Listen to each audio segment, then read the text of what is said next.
وقف کی تعریف و حقیقت۔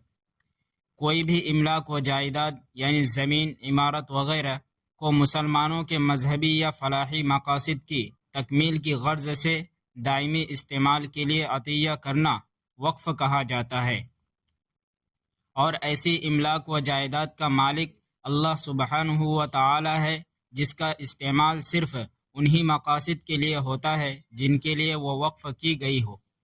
وقف کا مقصد مسلمانوں کی سماجی، اقتصادی اور تعلیمی فلاح و بہبود ہے۔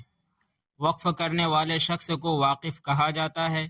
وقف کی نگرانی، انتظام کرنے والے شخص کو متولی کہا جاتا ہے، جو اس بات کا خیال رکھتا ہے کہ وقف کی گئی املاک کے منافع اور استعمال کو درست طریقے سے انجام دیا جا سکے۔ وقف کا ثبوت دور نبوی صلی اللہ علیہ وسلم اور عمل صحابہ سے ہے، جس سے